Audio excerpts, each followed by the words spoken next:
સુરત શહેરના ડિંડોલી વિસ્તારમાં પૈસાની લેવડ દેવડને લઈને એક યુવકની ઘાતકી હત્યા કરવામાં આવી હોવાનો ગંભીર બનાવ બન્યો છે। હત્યાના બનવા બાદ પોલીસ કાફલો દોડી આવી આગળની કાર્યવાહી હાથ ધરી છે। આ બનાવ ડિંડોલી ખાતે આવેલા ચેતનનગરમાં મોડી રાત્રે બન્યો હતો। મળતી માહિતી મુજબ શુભમ વાઘ નામના યુવકે પોતાના પૈસા પાછા માંગતા સામેવાળા વ્યક્તિએ તેના પર ધારદાર હથિયારથી હુમલો કર્યો હતો। આ હુમલો યુવકના ઘરની બહાર જ બન્યો હતો।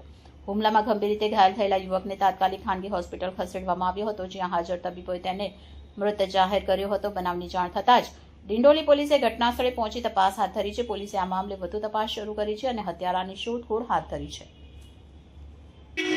ये आपका नाम? किशोर रामदास वाघ, कहाँ रहते हैं? चेतन नगर। क्या घटना हुई? है घटना क्या हुई? वो लड़का काम पे गया था, उनके पास पैसा मांगने गया था, तो उनका सुबह में कुछ हुआ था, क्या मालूम। फिर वो शाम को मिले तो मांगने गया था, तो उन्होंने ये कर दिया। किससे पैसा मांग रहा था आपका? जिसके पास से लेने का था उसके पास। कौन था वो?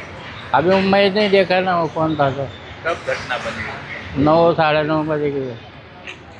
क्या कहना चाहोगे? क्या मांगे आप पुलिस से? क्या करो?